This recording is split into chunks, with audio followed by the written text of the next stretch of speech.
Hello, hello, hello, and welcome to this special week's episode of Quiet on Set. This time I have with me, this is Luke Sobey here. I have Kev and other Kev. I've been waiting to do that intro for like 3 weeks now. 3 weeks. Had to build anticipation. Kev was like, "Oh, it's grand. I'm finally regular. I can definitely record on the reg." And then it was like, "Yeah, we're both on the we're kind of like, oh, we can no, we're both." I have since I've last been on, I have a 9 to 5 job. He's working 9 to 5. That's no way to make a living. Scumbag. Working 9 to 5. Just thrown out scumbag. I have to feed me kids, don't I? You don't. Yes, stop. You talking All about right. your dog? So for the first film we're gonna do as the three amigos. Oh, Can we meet the Musketeers? didn't even discuss that with us. Like, Did you just? I I'm noticed- sorry. I noticed 5 3 blind Musketeers. mice. Oh, we all have glasses. Yeah, I just refuse to wear mine. He likes walking into things instead. Anyway, to as we digress, we are going to talk about Blade Runner 2049. Okay, straight away. Do you think it's called 2049 because it's a math joke to say 69? No, I don't think there's anyone that thinks that. Literally the first thing I thought. No, I think because if they just put Blade Runner 2, nobody would have gone to see it. I think that's why it's called 2049. Well, no one saw the first one and came to see this one, and we're very, very confused. To be fair, this first one became a cult classic. That's why people are like, Like when Dale saw it, I was like, "Wow, Dale, I didn't think that'd be a movie." Oh shit! I was like, "Did you see the first one?" no. No. What did I see it with you? Which this? Yeah. Yeah, we've seen it That's why I in. saw it. Was it Screen 4? It's still showing. That's Oh pretty yeah, we impressive. saw. Did we see it in the iSense? No, we went to see Kingsman in the Iceland. Ah yeah, that was great. I saw it with my dad. Right, so quickie bits to get Alright. other Kev to shut up. It's 88% on Rotten Tomatoes, well earned, I think. 8.4 out of 10 on IMDb, and let's go into the little.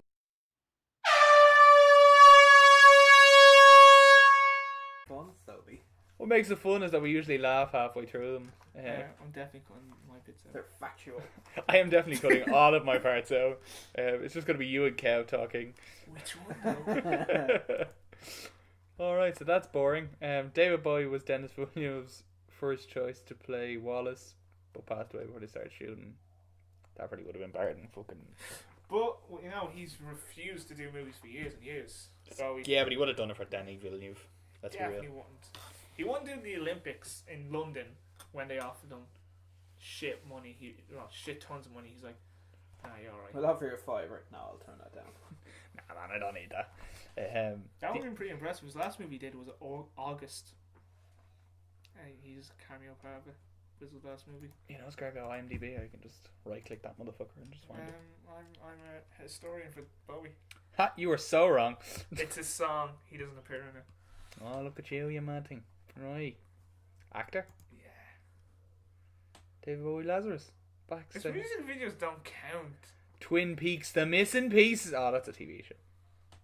What's Fan that film Slam. from years August. ago he done? Ooh. I think Zoolander. Where he played oh, yeah. himself. Zoolander. Oh, yeah. I think the actress was the best thing he did. The what? Little Fat Man. The actress with Ricky Gervais. I love that show. I have not watched a lot of David Bowie's career, I'm not going to lie to you. You should have watched a lot of Ricky. Go on, what's next? The next fun fact is that the opening scene in which Kay confronts Sapper Morton is near a near exact remake of a scene written and storyboarded but never filmed for the original Blade Runner. That is not really a fun fact. That's not fun at all. No. Like, that's just like Killing me here. Yeah. we had These are usually actually on point fun facts. They're like, oh, that's interesting. Going to the Goose first, if you want. the first two don't count because he was dead and doesn't work. Right. And that's something we never saw. In the There are original. 3 short films that fill in the gap, which I don't think any of us have watched. I watched, I think, the anime one, whatever that one was. The first is chronological order, followed by blah blah blah blah blah blah blah. Yeah, whatever. The text of the baseline that Kay must recite. Oh Jesus! Someone actually copy pasted that. Mad cunt. The role of Blade Runner officer K was written specifically with Ryan Gosling in mind. He was the only choice for director Denis Villeneuve. funny. Did he just he just watched Drive and was like, imagine if I gave him lines. Is he not talking Drive? No, I think he said as like one word of dialogue the I whole. can't really remember it. I know lots of people love that film. I haven't seen it. I still haven't seen it. Yeah, I'm it's not fun. a huge fan of him though. But I really Ryan Gosling. I really love Ryan Gosling. I liked him in La La Hit and Land. miss. I liked him in La What's La that Land. one with is it A Place Beyond the Pines? That's decent. Him and Eva Mendes, is it? They're married. Thought that was gas. That's a fun fact. They have 2 kids. Yeah. That's the most fun fact we've got in these So, 5 knock minutes. us off before we be gone. They're all right. Everyone just fuck off. I know this is your main thing, your fun facts. It's your highs and glory. You doing shit at it. You shut up. We get to your 10 Stole words. that Like from me. Blade Runner is all right, I guess. Oh shit, them another 3 words. Oh. Hey, I am solid gold when it comes to 10 words. Right, The last one so- didn't count though because I was off day. These are all real boring because it's a real boring person's movie. Well, yeah, that's what I was going to say. There's not a whole lot happening in the film. You know what I mean? Yeah, the kind of the like majesty of this film is in the cinematography more so It's a than the dystopian film noir type film. Noir, You yeah. know what I mean? It's fairly hit and miss. Like, wood is rare and valuable as shown. like I know you said you loved it. Other Kev? Oh, the Kev loved it. So. Yeah, I loved it. I personally, I've never really can't remember much of the original, so I didn't really care for this one. Yeah, saying that now, I didn't really remember the original. Like I And- barely remembered it. Like I got the main bullet points of the original. That's what I remembered going in. So when the references to the first one came up, I was like, "Oh, that's your man, and that's this, and that's that." I'm gonna be honest with you, I was quite lost throughout a lot of it Really? because I couldn't Are remember you much. sure you're in the right screen? Yeah, I just Yeah, he's been watching fucking Snowman. I much prefer that film. I like Um, Snowman. It's just with the same thing. What was the American Assassin? It's just very heavy. Now, hang on. We always do this. We talk about. We're supposed We've to talk never done about this. This is the Acer. first time. Me and Stowe, We always do it. Let's talk about this film, and we somehow talk about the next episode's film. All right. So can we find one fun fact that actually has some fun facts? Okay. So I'm not giving you a hard time, Stowe, but you have one job, Harrison Ford was in it again. and your one job is to fucking give us a fun fact. My That one bothered job. me. He took too long to come into it as well. No, I thought that was good. I thought it took a good amount of time to get him in, because he's hiding. Like the main thing is like, oh, we need to find. The main thing about Harrison Ford's character in Blade Runner is that he's playing Harrison Ford in. I love when you see Harrison Ford in anything because he has that one side of his face is angry and the other side is side's happy. happy. Literally, anytime I see him, I do this. I put my hand over one side, the other side. Like that's the happy side. That's the kill yourself side. That's the kid yourself. So. I don't have a fun fact, but I have a pun fact. Oh, go on. The character name Anastelline is a pun on anastellin, a human anti-geonic peptide. I dare you to try and read that word. Definitely not. 100% dare you. I genuinely, it's like anti-angiogenic peptide. Oh, I got it that time. Alright, so are we finished with the non-facts? Yeah, the fun facts are definitely. Oh wait, hang on. Oh. The name of Agent K's apartment building is Mobius 21. Jean Mobius, Gerard's graphic short story The Long Tomorrow, published The Metal Hunter in France and Agent Heaven. K. Agent K, yeah. That's his name. That's his main character. Were you not watching I this? know. know. I was just getting a Is Men there- in Black reference. Is there a fun fact of why they gave the hologram who I swear to fuck when I saw the hologram and then she got a hard light, basically kind of hard light body, I was like, Red Dwarf. This is definitely Red Dwarf. I can't get past that now. Is her name Rimmer? No, her name is. I don't actually know, to be quite honest. So is there a fun fact about why they gave him that name? Because his name was Agent K? Don't think so. no, like because she gives him a name like She calls him Joe, yeah. yeah. So is there a fun fact for Joe? Give Joe an L. Oh! Oh. No. Okay. Oh, I know. There's 3 other results. Okay. Go on. Okay. According to an interview with editor Joe Walker, the edit. Alright. That's not it either. Alright. One Oh, last. what? In the Bible, Rachel gave birth to Joseph, who is sold into slavery and later becomes an important patriarch of Israel. Joe is the name Joy suggests for Kate. Joy is her name. She suggests Joe. That's the fun fact we're going to end on. That's an interesting fact. Let's actually cut to the plot of the movie. Oh, Jesus. Okay, can we just pick points in the movie and talk about them? Yeah, best way, I think. I can't even remember. Alright, so I want to talk about the hologram sex scene. The threesome. The threesome. It was fucking weird. Alright, I saw this with my dad. It was uncomfortable, say the least. Can't watch sex scenes with your parents? How immature are you? I hate that. Yes, it was really awkward because the idea is great. I'm sure it's from a science fiction book from the fucking 50s.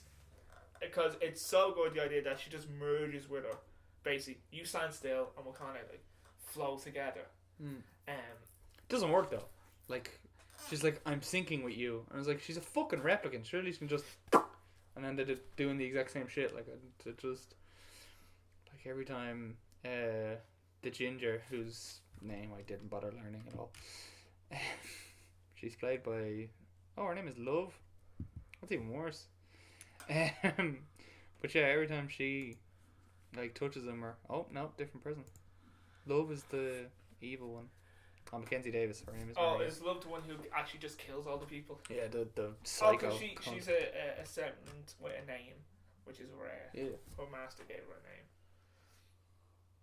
But yeah, like, it just made me feel uncomfortable because, like, one, like, technically, I know that they would have to film that scene at least 3 times to get, like, Ryan Gosling, like, and then Anna de Armas, and then Mackenzie Davis's, all the movements to sync them up to make them all fucking weird, and then that made me feel uncomfortable. I thought it was a great idea. I really think the relationship he has with the hologram. It's fucked up. I think that's fucked but up. I think it's great because he's a robot, right? He's basically a robot, but not a robot. He's a human robot. Yeah, he's a human, a sentient being, right? Yeah, but is he sentient if he's subservient? Well, I'm just trying Like to if use he's a better programmed, word like... than robot. So if he wanted to have a relationship with someone, it's either another simian or fucking hologram. And They're simian. Jesus Christ. that's the thing. You go fuck a chimp there, will you? Yeah, but I thought the idea that was a great idea. That how would a robot have a relationship? Would he just have it with a human? Would that be taboo? And they gave him a hologram. Then gave him a hard life, where I just in my head screamed Red Dwarf season 5 episode 2. Episode 2, the Inquisitor, not the Inquisitor. I was like, I bet she's gonna say the name of the fucking episode. Oh, I know the name. Best episode ever. Only comment we ever get in a video is like, you're wrong. Oh, what's the name of that episode? Listen, it doesn't matter.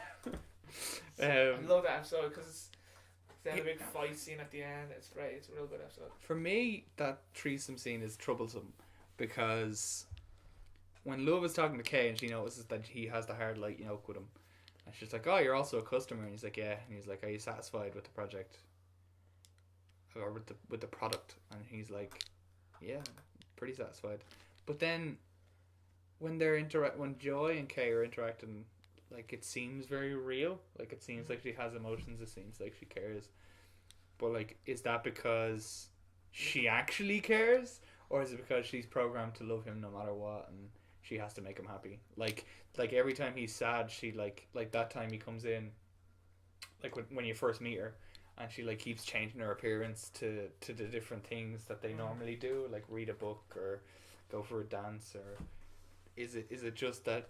Is it that she has emotions and she wants him to be happy because she cares about him, or she's just a program that makes you feel good? Well, but he's also a program, basically. His memories are programmed, but his emotional responses are real. That's how replicants work. Right. I like... The relationship was fine. How she dies is very cliche. And it's something we're getting a lot into this year. It's a lot of fucking cliches. But yeah, because that's how you make good movies. Is you use either subvert cliches or you use them to your benefit. If you use them to your detriment, then they're cliche. There's certain scenes in the movie I really liked. The hologram thing, I've no answer to.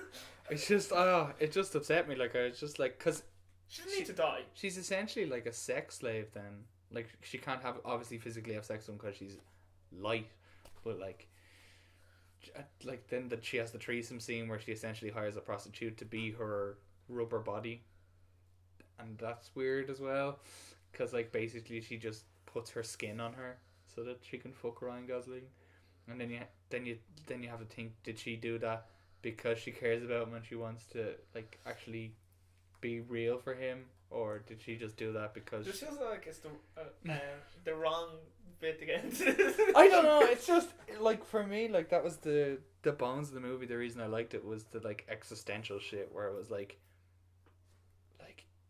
is she sentient? Is she real? And then it's like, is he sentient? Is he real? I got so when we started the movie, I was like, oh god, he's gonna be the fucking kid. Through the whole thing for ages, like he's gonna be the I kid. think that's what they wanted to do. And they did it really well. They did it really well because everyone probably went, he's the fucking kid, you know, all this stuff is. But then, like, if you're really paying attention, like this is only if you're really, really, really paying attention, because it's only the second time I watched it. When you get introduced to Anna, that's the one who is in plain sight to the bad guy. Yeah. Which I thought was a great idea. Also, spoilers, by the way, for the movie that's been out for 4 weeks. Well, we've all seen it, so go fuck yourself. This is not for the editor's benefit. I told you this. We don't do. We did a spoiler-free one spoil. for Thor, I think, but we might actually do a spoiler-full one next. So, yeah, when you get introduced to her, first of all, you're like, who the fuck is this bitch, right? And then you're like, you needed to verify your memory or whatever. Which you're like, alright, fair enough. But he could have just like Googled it or whatever. Googled. Yeah, but she's an expert. She makes these memories. Yeah, but like, and then he also gets arrested after, which is weird. But like, and then when she sees the memory, she cries. Yeah, which is like when I saw it, I was like, oh hey, it's a sad memory, but for fuck's sake, love. But then afterwards, you're like, because it's her memory, she remembers it. And she even talks about using it's legal to use someone else's memories. Yeah. But you need them kind of twists. But one thing I realised after walking out of the movie is like when you see all the orphans, all the boys have short hair, have no hair, and all the girls have hair. Yeah. And when you see him as a kid, where you find out it's Anna, she's hair, and all the boys don't have hair. Yeah. And I was like, there was constantly like clues. There was like to be, because it's supposed to be like the old fashioned noir type job. Like they even go to Chinatown, I think, at one stage. It's supposed to be kind of, there's a few drip drabs for clues. Well, like if you want to find it, then I do agree that they did an excellent job in terms of making you think it's Ryan Gosling who was the child. sure, like I even thought he that. thought it as well. And then I figured out it wasn't him when he went to that place where they make the memories and she started crying. I started to think, hang on. that's when it started to switch for me, going maybe that's Like before. for me, like we noticed that because we're the audience, but like he would have noticed it if he wasn't so stressed. Emotionally invested in Yeah, him. because like the second she was like, yeah, this could be a real Yeah, memory. He's but like, oh, for fuck's his sake. memories are hers, and he's convinced because all the evidence points to it that it's him. He is that child. You know what I mean? So he hasn't got any real reason to think otherwise. Yeah, what's weird about her is she's essentially created a cult because she makes the memories that they input into replicants, and she leaves her memories in them to make them think that they're like the chosen one or whatever. But I'm sure she doesn't do it for everyone. I'm sure it's a small amount of number. No, because do you remember after the weird threesome scene? Now remember, I pee a lot during movies. Yeah, but you've seen this twice, haven't you? No, only once. Oh, you're so fucked.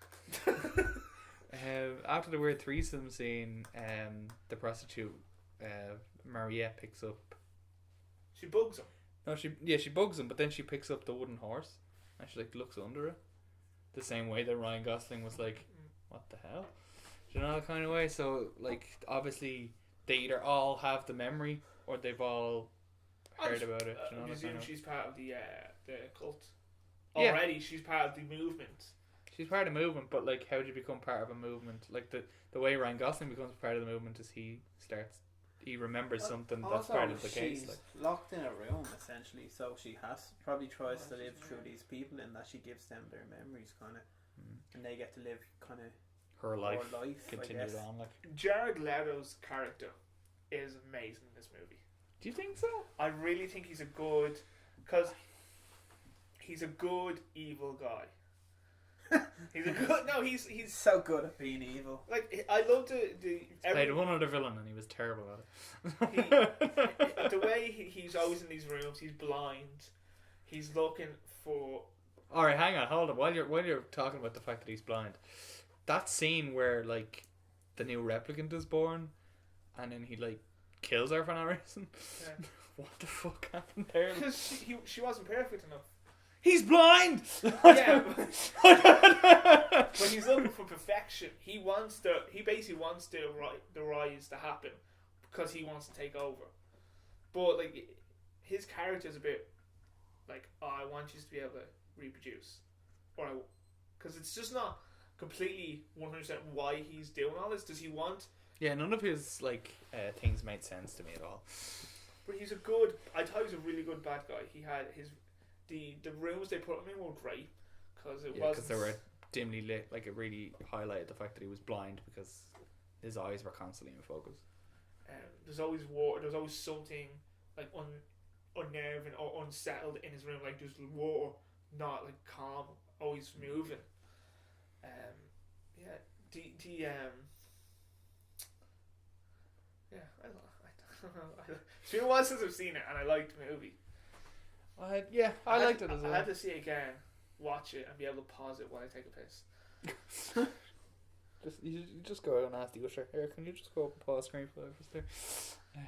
Why wouldn't they? They should. That's part of the job, isn't it?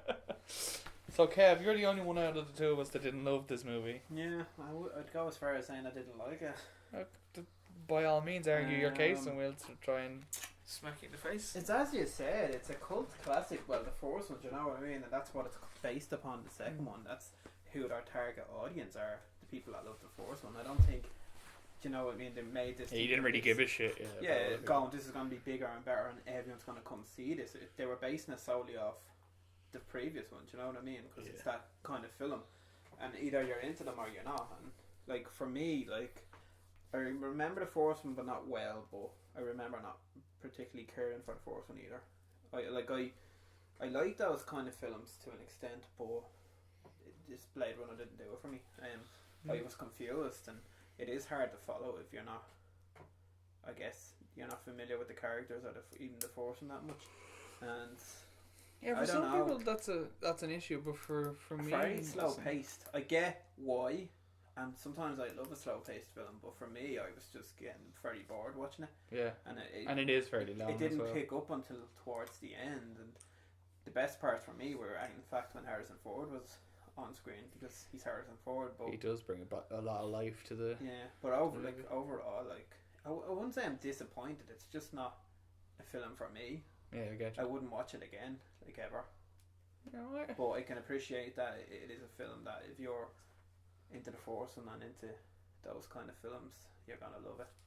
So, I don't know. I think, but for me, when I watched this movie, I really liked it. Like after we watched it, I went home and I really enjoyed it. But then after I went home, I went and I bought the final cut, which is the one that Denis Villeneuve was like, no, that's the one you watch. The 2007 cut. Yeah, the final, the last, what's the word I'm looking for? The 10th cut of the movie. Stop. And he says that's the one you have to watch. So I was like, all right. Maybe because I hadn't seen it in a while, so I was like, alright, I'll try. I bought the final cut and I was like, oh, I'll give it a try. Maybe it'll gel better with the movie, so I'll kind of like both of them. But I actually like the first one less now after watching the final cut. I like the second one for me. There was more existential dread. Like it was constantly like, why are you alive and he's not, and why are you human and he's not, and then. Like in the first one, like, do you know when people are like, is he a replicant? I didn't get that at all, like, watching the film. I know that they asked that question, is he a replicant? Because at the end of the short story, Do Androids Dream of Electric Sheep, the twist is that the main character is a robot. But in Blade Runner, he's just a detective. He's doing a detective thing. Like, I don't get it. I have questions for you then, because you like the film so much. First one to the second one, do you think from a film standpoint it stayed true the formula? Denis Villeneuve, I'll answer your first question secondly first. No, so you can answer just in one go. Yeah. From a technical or special effects approach? How do you compare the first one to the second one, considering the time frame? Well, it's what's it like 30 years, almost 25 years. Something like that.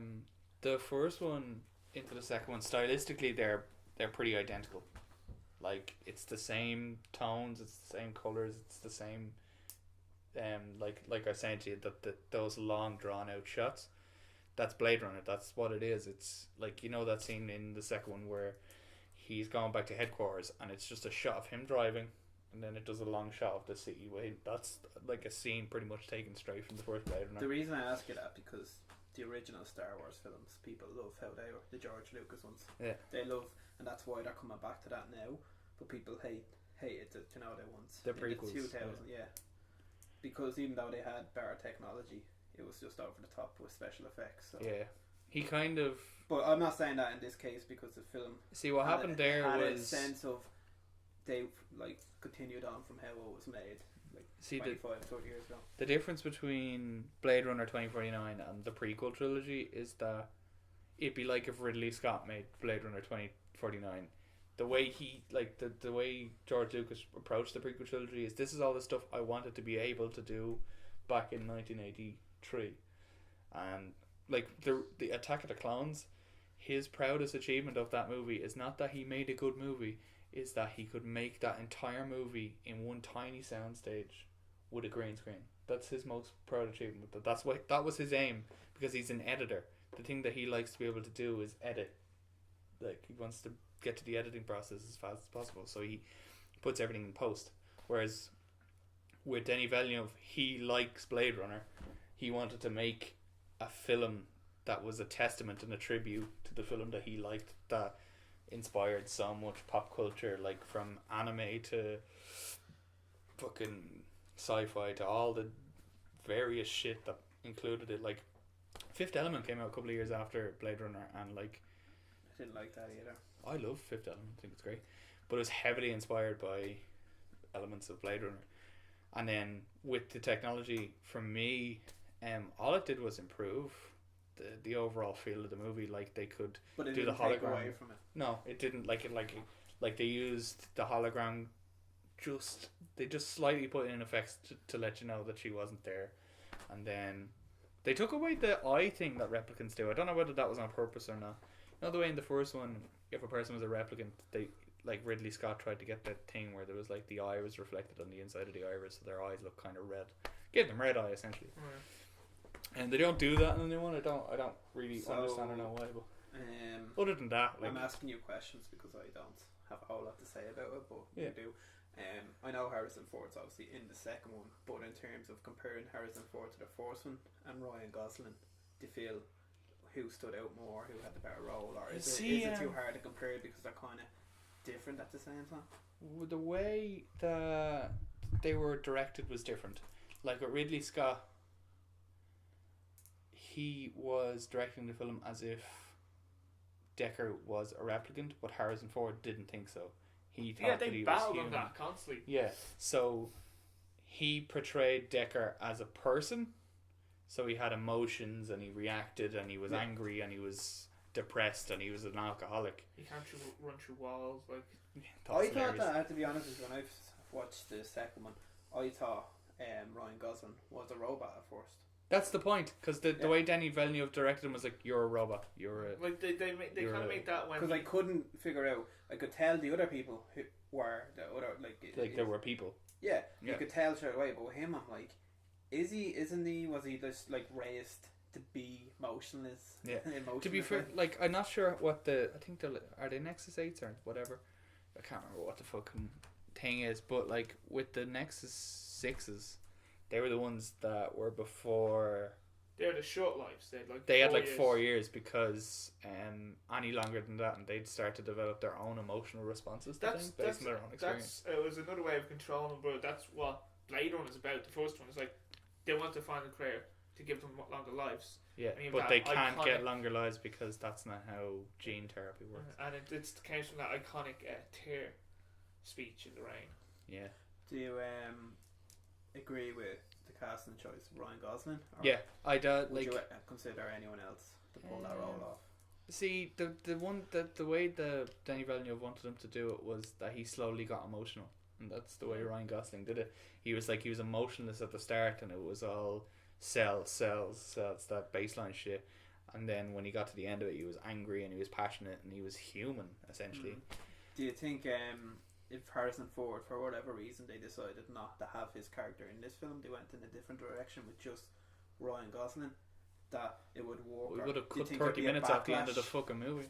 Do you think that there'd be a backlash of like, no, Harrison Ford's not in?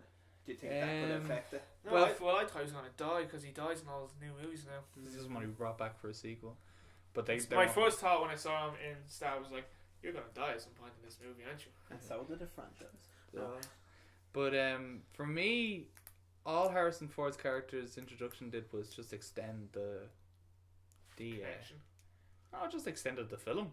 Like if it was just. But it also brought a bit of like, if you are a big fan of a nostalgia, I guess. Yeah, like if you didn't see the first one, you'd have to be super confused. It was like, why? Who's this guy? Yeah. Why is Harrison Ford a big star in the last like 40 minutes of this movie? What's going on? I really liked that they didn't put him in the whole movie. Like, yeah, that is an unusual move. But I guess about it off in that. Well, way. he's in hiding. Yeah, but I mean, in terms of like, your selling point is obviously not just Ryan Gosling, it's but also Harrison Ford, yeah. And he's not in the majority of the film. It's the same thing with Star Wars with Mark Hamill, and everyone thought he must be a Sith, and they were like, no, the whole point of the movie is just trying to find him. Yeah, it was the same with Blade Runner 2049. Like the whole point was to find. Because sometimes meaning. they do that with films. They'll promote a star because of their name, and then they might be in it for like. Well, that's the point. Like you don't hire a star. Like you hire a star and you give them A-list money because. The reason they're on the A-list is because if you put their name on your poster or in your trailer, it's almost a sense of false advertising. They did that way because you think, oh, he's in that film. I want to go see that. You feel robbed if they're not in it for long. They did that with another Mark Hamill film. He's a detective and he's on the main character called Guyver, and he basically had him on the poster looking like he's the main character. MacGyver. It's not Guyver. Sideshow Bob is gonna kill Aunt Selma. And they make it look like he's the main, like it's superhero, where he's just like a dude in it. Yeah, that's like in the new Kingsman where they're like Channing Tatum's on this. Look how like Taron Egerton's character he is. Imagine if they were partners for the whole movie, and then they're like, and here's this Cuban guy. But right. Do you think? No, I can't. Because I said I'm not the biggest fan of this, it's kind of gone out of my mind straight away. So I know the ending, two of them are just left there, and Harrison Ford meets his daughter and all that. But do you think there should be, or there's a possibility? Because I don't actually know. Of a sequel, like of a possible trilogy type thing. No, I think it's nice the way they ended it. Yeah. But come here to me. Was that financially successful? Actually, yeah. Barely. Like you have to see, like you look at that budget, right? Like in terms of going, we have to make another one with Ryan Gosling because it's such a success. Or Just mate. Like you have to think of 185 million, right? 150 to 185 million. That's the budget. But then you have to think of the amount of press junkets they did, the amount of marketing they did. So double that. That's at least 300 million. The first one didn't make money. Just about broke even. But that's what people are saying. It's like he made a fantastic movie. It's not his fault that people don't appreciate it. Well, it's not that people don't appreciate it. I don't think that's fair to say. I think it's just, as I I said, that's exactly. Especially because there's no way to kind of type of film, and it only has a small percentage of a fan base. I think for that style of film. Yeah. I think people will argue like, "Oh no, it's amazing," but obviously the proof is in the pudding that you can appreciate it from a stylistic aspect and storytelling aspect, but it's just not one of those, what's the word I'm trying to use? Mainstream kind of films that people are going to run to see. Like Shawshank Redemption, did terrible in the box office, but it's known as one of the classics. That's like is it one or not anymore on IMDb? 1 or 2. It goes between that and Godfather. It is, and it's one of it's one of my favorite films, and it's storyline wise, character wise, that's like and dialogue wise, it's just excellent. You know what I mean? You can't fault it. Cool. That's like It's a Wonderful Life. Do you know why that's a cult classic now? Or not a cult classic, one of the classics. Is because it made so little money at the box office, right? That when the copyright, like the rights for it came up from the owners, they're just like, I don't fucking need that. So basically, the cheapest movie, then they could get it for a couple of cents. They didn't even have to pay for it. They could just air the film. Like every TV channel in America could just air the film whenever they wanted because it was freedom. It's public domain. Oh, like Night of the Living Dead. There's a copyright problem with that, so no one owns the copyright for that movie. Yeah, so they could just play it, right? So because it was on every single Christmas, people were then associated with Christmas, even though when it came out, everyone thought it was terrible. Now it's a Christmas nostalgic classic. Sorry, what film? This is It's a Wonderful Life. Yeah. I just wish you jumped. I've actually never seen it. I've never bothered watching it because we're not American. Like all the parodies of it, every single fucking parody. When a bell rings, an angel gets its wings. There's a reason nobody liked it. So we're kind of hitting the point that we've talked about the movie. Hang on, hold up. Have to talk about that ending. That ending's gonna wreck my head for ages. Kay gives his life so that Harrison Ford can go back into hiding and also meet his daughter without being captured or killed or risking either of their lives. Why did he do that? Why do you think he did that? Just because I think it's just because he was like, he's on a case and he needs Harrison. Well, do you know what I mean? Like it didn't benefit him. Yeah, but it's the superhero ending. It's the superhero ending, but like for most people, they'd say they'd want Ryan Gosling to live. Yeah, but that's just let him die. That's what they're saying about Harrison Ford character. That's what we were just saying. Like. Yeah, but he finds out his daughter. He's like, "You're gonna meet your daughter. We're gonna do this. You're gonna find." But we don't even know if he dies. No, he does. Kay and Decker part ways with Kay lamenting that his best memories belong to her. Kay lies down upon the set of steps, looks up at the sky, peacefully dying from his injuries as the snow falls down upon his face. If they did a third movie, he'd be alive. Yeah. To be honest, like at times I found it hard to connect with Ryan Gosling's character because of that. He's kind of playing a robot at times. Like I didn't really find myself rooting for him too much. You know what I mean? Like for most people, he's like from a video game. I know from a video game standpoint, if you were to do a protagonist like Ryan Gosling, it'd be very easy to project yourself onto him. I think that's because a blank slate. Like that's the point. Like you'd read his face rather than his dialogue and actions. But I don't know. Like to me, like the reason he killed himself essentially by he didn't kill himself. He didn't kill himself, but he just didn't go to the hospital. He went hell to leather. Like, you know what I mean? He did what a robot would do. Serve a human. But he didn't though. Like the whole point was that dying for something bigger than yourself makes you more human than human. That was like it's the most human thing they can do. That's what Frasier, whatever her name is, the one-eyed bleeding seer or whatever the fuck, she says to him that like dying for something bigger than yourself is the most human thing you can do. So in his death he lived essentially. Like up until that point he wasn't really living at all because he was just going to the grind essentially. So like the overall message of the movie would be that doing the grind isn't really living, so you're not really human that way. But if you live for something, like that's the human. Well, a scene I really liked in the movie, and they don't really pay a lot of attention to it, is when he just beats the Batista, the Batista. Sapper Morton. And he goes back to the agency that he constantly keeps his head down because all the other police officers think he's a scum. Like they talk shit to him, and skin bag. I like the way that he has to do that test after everyone he works with hates him. Yeah, and he's calm. That's a touchback on he's a slave. Slaves don't look masters in the eye. That's primal stuff. Like I say primal as if it, like slavery is ended, but like essentially like that's why he breaks eye contact. Like because while he is human, he's not considered a human. You know, kind of way. Anyway.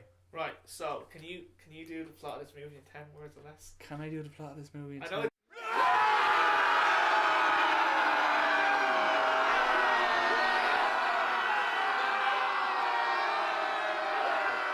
It's my bit, but I like other people try. Imagine Drive but it's a detective story. Harrison Ford. Do you want to try? No. I don't know. Alright.